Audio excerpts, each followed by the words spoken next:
Bonjour à tous. Hello, everyone. Welcome back to another episode of Learn French with Madame. Today, we are going to talk about le passé composé avec avoir. So, as you can see, I've got my title written out already. I'm going to explain most of this video in English because the passé composé can be kind of hard for English speakers to pick up on, just because we don't usually talk like this in English, especially when you use slang.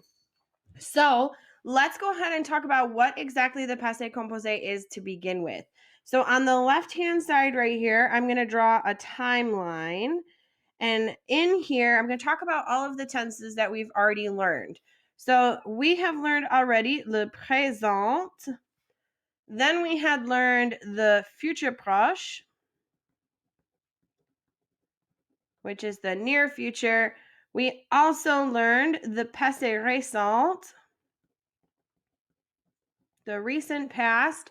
And now we're going to learn the passé composé. So we are right here, and this is the passé composé. So the passé composé, as you can tell, is a past tense, which means that we're going to be using it to describe things that have happened in the past. Now, the first thing that you're going to need is to know the verb avoir. If you do not know the verb avoir, this is going to be a lot harder than it needs to be. So if you don't know the verb avoir, we're going to go over it, but make sure that you relearn it or reteach it to yourself whenever you have the second before you start really trying to master the passé composé with avoir. Otherwise, you're going to make some silly mistakes. So on the right-hand side right here, I'm going to draw my table chart and we're going to review avoir very quickly. So first thing is that avoir is the verb to have. And we have j'ai, tu as, il, elle, on a, nous avons, vous avez, and il and elles ont. All right, so the first thing that you're going to need to know is this verb avoir. If you don't know that, make sure that you pause the video and come back once you've mastered that verb. So now it's important to know how many things go into the passé composé. So the passé composé is considered like a compound past tense because it takes two things to make. So I'm going to draw a little staircase, and that's going to help us with the passé composé. So the first thing that you're going to need is your verb avoir. I'm going to use a couple different colors so that way we can keep everything straight. So the first thing that you're going to need is the verb avoir. And you need this in the present tense. This is important. So I'm going to put some stars by it. Present tense. So present tense. So then you would just conjugate your verb avoir again. I'll write it down here so you have it. You can't ever write avoir too many times. All right. So now I'll move my paper up a little bit so you guys can see. So we've got our avoir written out. Now the next thing that we need is our helping verb, as our past participle. So our second step to the passé composé is what we call a past participle. Your past participle. Now, this in English is like your ed. So if we said I talked, that would be talked. So in French, there's three groups of verbs. We know that there's er verbs, there's ir verbs, and there's re verbs. All three of those groups are going to have different endings for their past participle. It wouldn't be French if they all had the same ones. So er verbs, when you're putting them in the passé composé, they are going to get an accent aigu.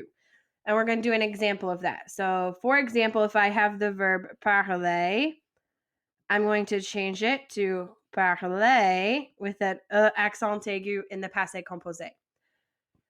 Ir verbs are going to stay just in I. So for example, if we have the verb finir, finir is going to change to fini in the passé composé.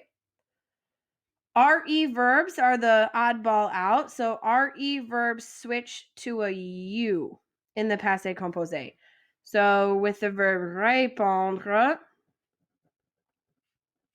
it switches to répondu. Répondu.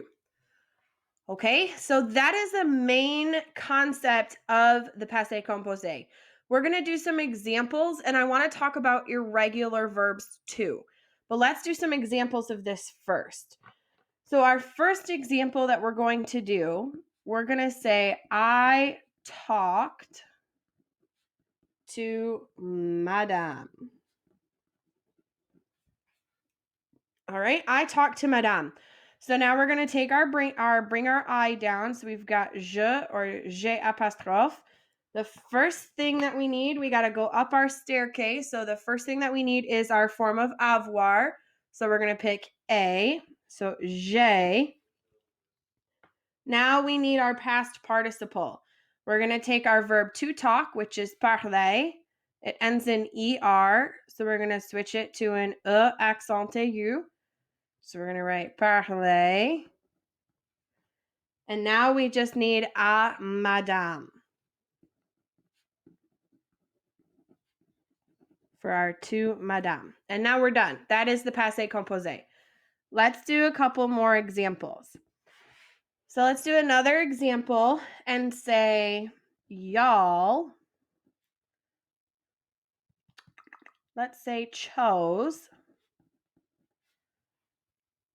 French. Make it easy. Y'all chose French. So now we need our subject, vous. So bring vous down. Now we need our first step, and looking at our staircase, the first step is avoir, so we need avez. So vous avez. Now we need our past participle. So we're going to take the verb choisir. It's an IR verb. We're going to change it to just an I, so choisi. So vous avez choisi. And now we need le français. So vous avez choisi le français. All right, so hopefully this isn't looking like it's going to be too hard. As long as you can remember those two steps and remember avoir and what those verbs get, you should be relatively okay with the passé composé. I do want to talk about some irregular past participles though. So I'm going to draw like some little box down here so we can write down our irregulars. So we have irregular past participles. And so these irregular past participles don't follow the rule of ER getting an E accent aigu, IR getting an I, and RE getting a U. So these ones don't follow that rule. The first one that we have is être. So être in the passé composé becomes été.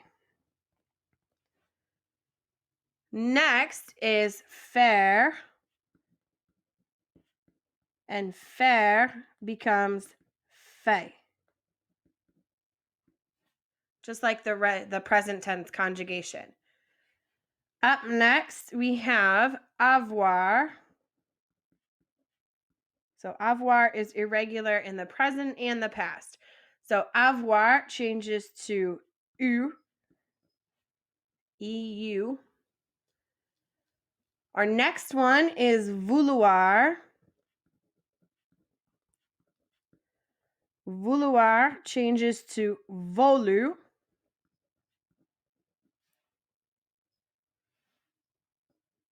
Next is boire. Boire changes to boo, like you see a ghost and you say boo. And the next couple ones follow that same pattern. So we have voir, which is the verb to see, changes to vu. And lire, which is the verb to read, changes to lu. And last one that follows that same pattern of all these ones is the verb pouvoir, the verb to be able to, or to can be able to do something, changes to pou. All right, now we have a couple more. We only have about 3 more. So the next verb I want to talk about is the verb pleuvoir, which is the verb to rain. So if you want to say it had rained, you're going to say pleu. Pleu. Next is mettre. We learned that verb this chapter. Mettre is the verb to put or to put on. Mettre changes to mis. And our last irregular one is the verb prendre, which we learned last chapter, which changes to pris. Okay, so not too many irregular verbs. Those are all of the irregular verbs for the passé composé. So if you can just memorize these verbs right here and apply this rule, you'll be a master at the passé composé. So that's really all that I wanted to talk about for today. We're going to go over Passé Composé a lot for the next week or two, but I wanted to talk about what the Passé Composé is. And we learned that it's a past tense that's further back than the Passé Récent. We learned that we need two things. We need avoir and our past participle. And regular verbs, like regular past participles, follow these rules. So ER gets an E, IR gets an I, and RE gets a U. And we learned about our irregular ones as well, those down in the bottom right corner there. If you have any questions, si vous avez des questions, envoyez-moi un email. Mais c'est tout et à plus.